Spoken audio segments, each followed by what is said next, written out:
everyone. Thanks for tuning in to the Murder Files. I'm your host, Buffy Gunner. Murder File 6 will be covering the murder of Pamela and AJ Isabell, along with our featured missing person, Ella Goodie, out of Scott, Louisiana. Stay with me as I'll be jumping right into our story after this quick break.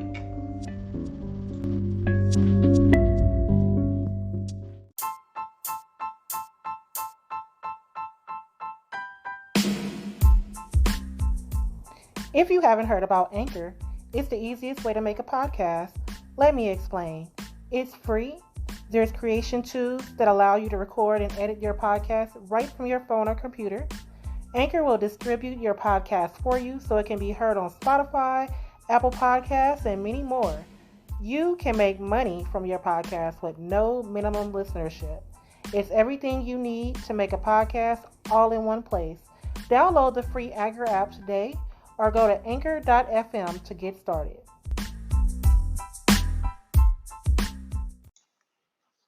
All right, you guys. So this is one crazy story that I'm about to bring to you. Most of you probably know this story because I did post this on the Alyssa D's Facebook page, just on my website as well. But anyway, let's go ahead and get into it. So on last Saturday, which was April 23rd, 2022, of course, a woman and her son was brutally killed by their own family member in Memphis, Tennessee. And here we go again. Another family member killing their family members. It doesn't make any sense. Now, the victim names are Pamela Isabell and her 7-year-old son, Javarious. And they call him AJ, from what I've read. Most articles say AJ, but his name is Javarious. However, they weren't the only victims. There were 3 more victims. There was a brother, I know her brother, her 9-year-old son, and there was another family member. It wasn't never made clear, what type of family member it was. I'm not sure if it was a brother, sister, another cousin or whatever, but I'm sure if it was a child or her child, they would have said something of the sort. But I know the 9-year-old was her other son, but he survived. And they were all stabbed. And who is the suspect in all of this? Her own little brother. That child's uncle. His name is Leandre Isabell, and he's 23 years old. Boy, when they say it be your own people, they wasn't lying. It's ridiculous. Like, for real. How could you not only kill your sister, but your own nephew? A little kid that can't do shit to nobody.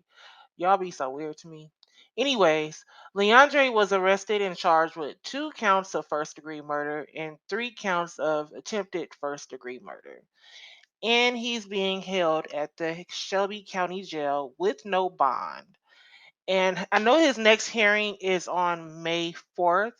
He previously had a court date on, let me see what day that was. He had a court date 4 days ago, which was the 25th. I'll let you guys hear that later. But he did have a court date. Wasn't too much said there. And it wasn't immediately clear if he had entered a plea or anything or retained an attorney. Now, police say they haven't identified a motive. And I read that under multiple reports. But the family members says he suffered from mental illness issues. I noticed that every time something happens, everybody want to run to mental illness issues. Although from his picture he does look crazy, that doesn't mean that people don't know what the fuck they be doing. You know what I'm saying? Um, it to me, it's like all about knowing right from wrong. It ain't about being crazy. Anyways, however, in another article from I read from Action News 5, it says Johnny Simmons says another family member who was at the home where the stabbings happened said Leandre got upset and started stabbing his family members after they say he couldn't smoke marijuana in the house. Now, Johnny Simmons is Pamela's father. Now, you mean to tell me you stabbed all five of these people, killed your sister, killed your nephew because you couldn't smoke weed in the house? You because you couldn't smoke weed in the house? See, that's when you know you got to get your own spot. There is no reason why you should be killing people because you can't smoke in their house. It's children in their house. You think it's okay to just smoke around kids? That's not even cool. Anyways, I have an article in front of me and it's from Fox 13 Memphis. And let's see, which one is it? Because I have two of their articles open. Let's start with this one. So this one says new details emerge after two killed in quintuple stabbing, police say. Leandre Isabel, 23, has been arrested and charged in connection with the fatal stabbing, officials said. Officers responded to the 2000 block of Hubert Avenue for a stabbing just before 12:30 a.m. on April 23rd after one of the victims called 911. The police arrived. Officers found five victims suffering from stab wounds, an affidavit said. The Memphis Police Department and the Memphis Fire Department began to give aid to the victims. Pamela Isabell, sister to the suspect, was found unresponsive and not breathing. She was pronounced dead at the scene. Two men were taken to Regional 1 Hospital in critical condition. According to the records, two boys, ages 9 and 7, were taken to Lebanon Children's Hospital in critical condition. The 7-year-old died from his injuries at the hospital, which is AJ. The two men and a 9-year-old remain in extremely critical condition, records show, and all the victims appear to have suffered sharp force trauma. During the investigations, the victims gave verbal statements to police and positively identified Leandre Isabel as the person who attacked and stabbed him at the home on Hubert Avenue. Leandre Isabel is charged with 2 counts of first-degree murder and two counts of attempted first-degree murder, records show. He is due in court on April 25th, and there is no bond information at this time. Now, the next article is they interviewed the family member. Where is that? Okay, so this article is also from Fox 13. And it says the title of it is Family of Two Killed in Quintuple Stabbing Recounts Horrifying Night, Asks for Love and Support. On Saturday, Memphis police arrested 23-year-old Leandre Isabel for stabbing five people. It just so happens all five people were family members of Leandre, like his brother Damon. He stabbed me first, Damon Isabel told Fox 13. He stabbed all of us in our sleep. Damon says he can remember every detail from Saturday night. I sat in that bed with my sister and watched her pass away, said Damon. Let's rewind it. He said, I sat in my bed with my sister and watched her pass away. Let's put a little pin right there. Can you imagine sitting there with your family member and watching them pass away? I can't imagine that, but I know someone. My mom went through that. My 14-year-old brother, when he was murdered, he actually died on my mom's bed while, my mom was trying to revive him. And she hasn't been right since. So, whoever this Damon guy is, definitely going to keep him in my prayers. Let me keep going.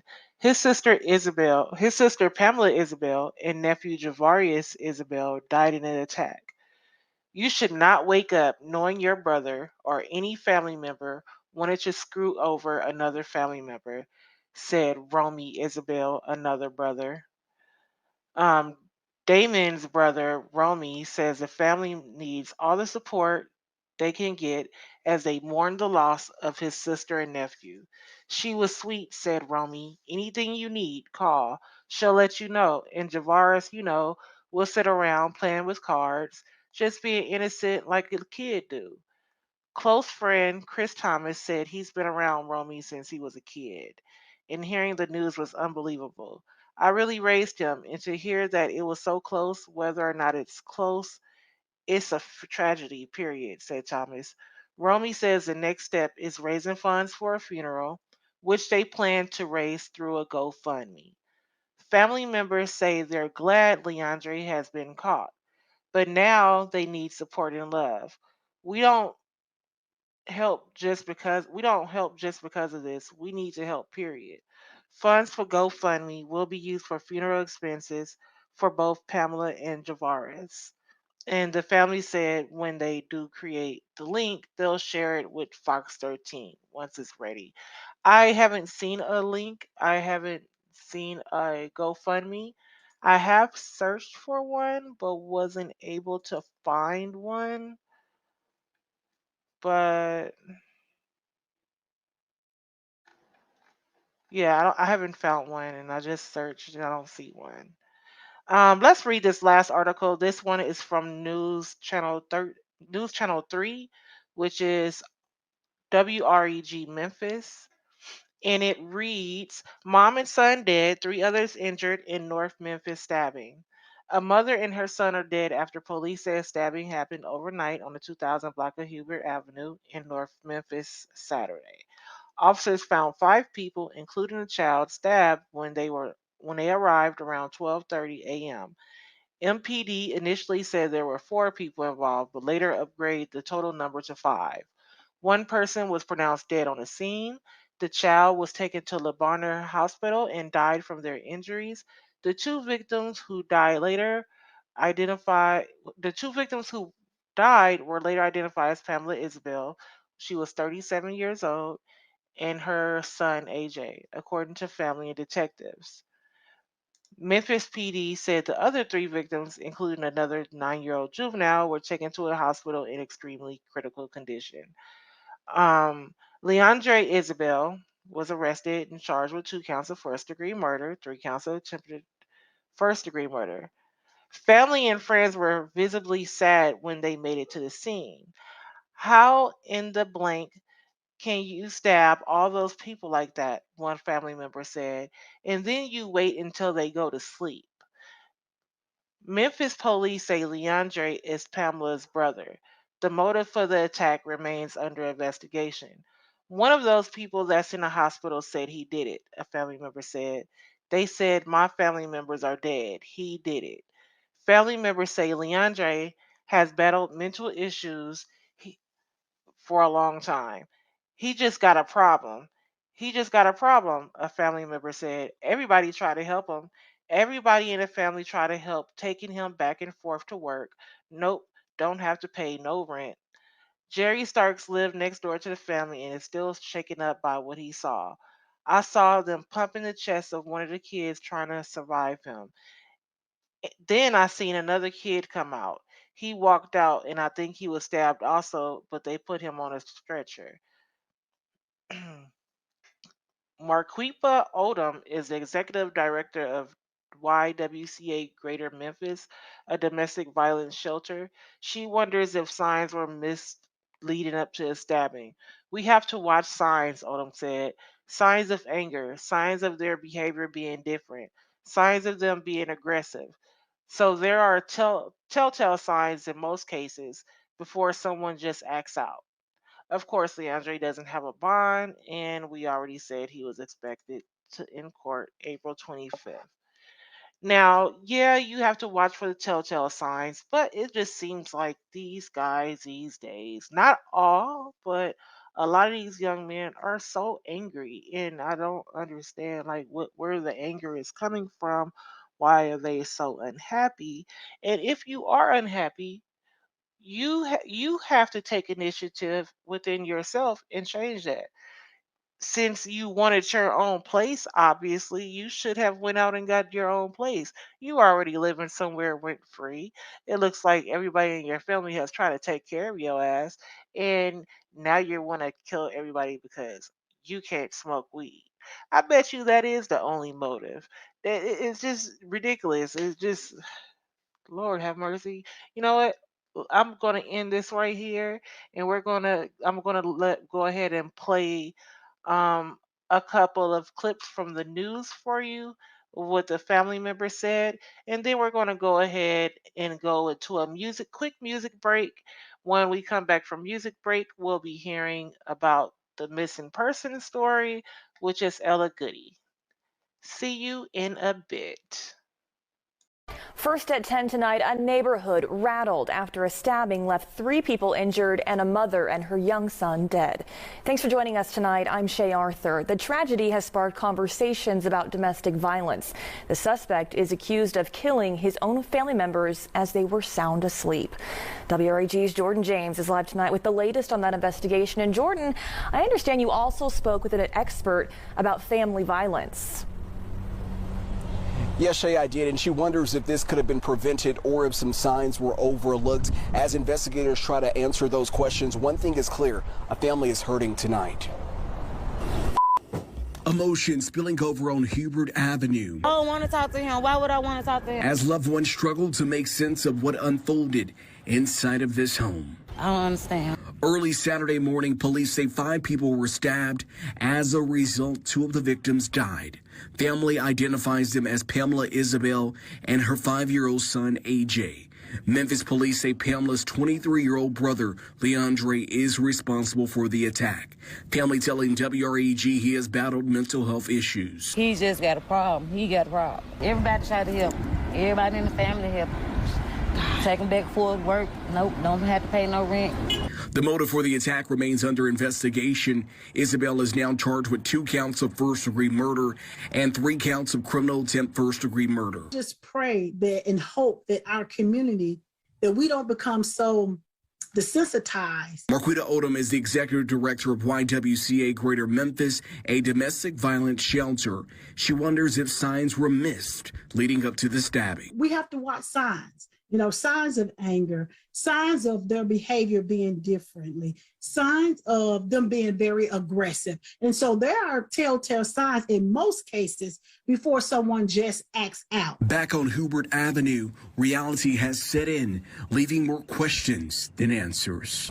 He playing because how you stab all them people like that and then you wait till they go to sleep? We did look into Isabel's criminal record, and it appears that he doesn't have a record here in Shelby County. As of now, no bond has been set. Reporting here live outside of North Main Station, Jordan James, WREG, News Channel 3. Well, tonight at 5, Leandra Isabell, the man accused of stabbing 5 people at a Memphis home, was in court. 2 people, including a 7-year-old, are dead, and 3 people, including a 9-year-old, are still in critical condition. Pamela Isabell, the suspect's sister, and her son died from that attack. Isabell requested a public defender, and the judge reset the case for 10 days from now. That stabbing happened Saturday near Cypress Middle School. Isabell is charged with 2 counts of first-degree murder and 3 counts of attempted murder.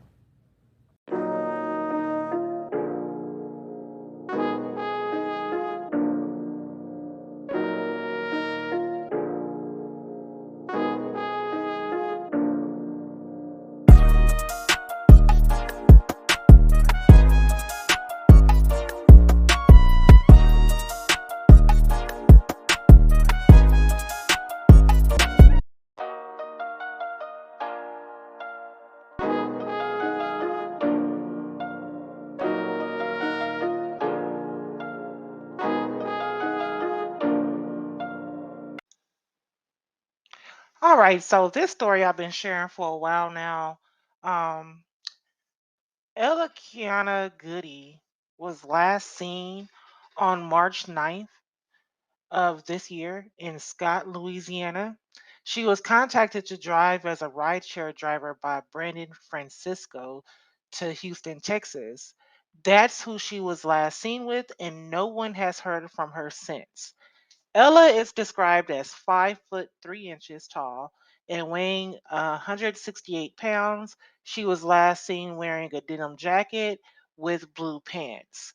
Um, they haven't said a hairstyle, but if memory serves me correctly, I was told that she was last seen wearing braids, and she also likes to wear her hair in different styles of weave as well. Ella was driving her 2012 Audi Q5 with Texas license plate NRN 6551 on Interstate 10 towards Texas. Traffic cameras saw her vehicle coming back into Louisiana 12 hours later. However, they did not say that it was her that was driving or if she was in the car at all. They haven't really elaborated into that video with the public yet. Anyways, on March 16th, the Scott Police Department in Louisiana named they named Brandon Francisco, the person she was last seen with, as a person of interest in connection to her disappearance. Now, the police believe San Francisco was the last person to be in contact with Goodie, and that was a part of the release, like I said before. He had an active warrant out for his arrest for failing to appear in court in looks like it's Rapides Parish on the date Ella was last seen. Francisco was arrested on March 25th in Missouri for unlawful possession of a firearm, according to jail records from the Buchanan County Sheriff's Department in Louisiana. Francisco appeared in Buchanan County Court in Missouri and asked the court to appoint him an public offender in an attempt to fight being extradited back to Louisiana. However, that didn't work, and the judge denied his bond. Louisiana State Police booked him into the Rapids Parish Jail on April 6, 2022, on an unrelated warrant. And from what I see, all the articles I've read, his next court appearance is going to be scheduled for April 29th, which was today, but I haven't seen any updates on that. I looked at all the articles from Louisiana, and I also looked at some articles from Missouri, and I didn't see anything related to this case. So I don't have an update on his court case, his court date for today. Now, Francisco has a criminal record. It includes a 2003 conviction of possession of a stolen firearm, a 2008 conviction of statutory rape, and 2008 conviction of attempted second degree murder. And the last two is what really worries me for this case, because if you were accused or if you were convicted of statutory rape, you're a rapist. Ain't no telling who the fuck you gonna rape, you know? If you were convicted of second degree murder in 2008, ain't no telling who else you gonna try to kill or have killed. You ain't to be trusted. So he definitely knows something. And the cold thing about it is he ain't talking. He won't talk at all. Not about her disappearance, Ella's disappearance. And all he needs to say is tell us where Ella at. Anyway, on April 1st, the Louisiana State Police um, Bureau of Investigations announced that the St. Joseph Police Department in St. Joseph, Missouri, found Ella's vehicle there. Now, remember, it was last seen coming back from Louisiana. I mean, back to Louisiana from Texas. So, how in the world did it get to Missouri? Who took it to Missouri? Now, I know reports say that she was driving for Lyft, but that isn't true. Ella is actually a friend of mine's cousin. She told me personally that they, which is her family I'm talking about, didn't know Ella had been suspended off the Lyft platform. So she was basically doing the rideshare business as her own private business. Um, Scott Police Department, she Chief Chad Leaguer said that police knew when she went to Texas, but they cannot confirm the exact location, unfortunately. Investigators from Louisiana State Police, Scott Police Department, and St. Joseph Police Department said they are continuing to search for Ella. I really hope that they can find Ella safe and alive. I really, really do. Um, Being missing since March 9th, and it's basically on May now. It's April 29th. That's a long time to be missing. I would say 3 days is too long to be missing. So yeah, I really hope this family get the answers that they need and get the information, find her, and get the closure that they need. Because I know this has to be a stressful situation. I can't imagine one of my members coming up missing. I've haven't experienced that, and I don't wish that on anyone. Just to not know, the unknown is like the worst. So I can understand that part.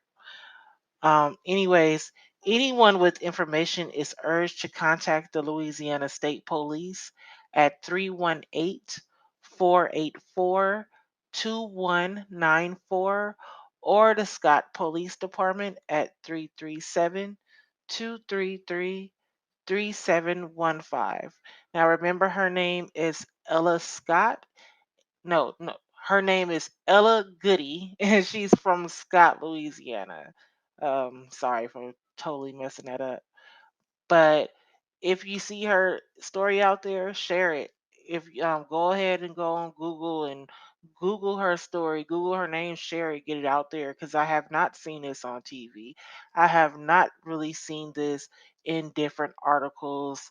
Um, I think the last article I saw that was an update about a search was a week ago. Let's see. Yes, that was a week ago, and before that, it was 3 weeks ago. So her story definitely needs to get out there. There is a few stories about her on my website, illicitdeeds.com. So you could definitely go there, search her name. All the articles will pop up, and go ahead and share it. I'm going to go ahead and let you guys go now and end this podcast for today. See you later.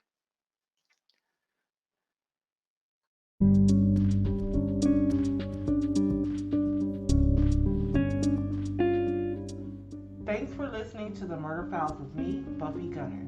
If you like what you just heard, I hope you'll pass along my website address, illicitdeeds.com, to your family and friends. And please leave us a positive review wherever you're listening. Be sure to share this episode to your timeline and check me out on social media at Illicit Deeds. This has been an Illicit Deeds production. Join me next time for another episode of The Murder Files.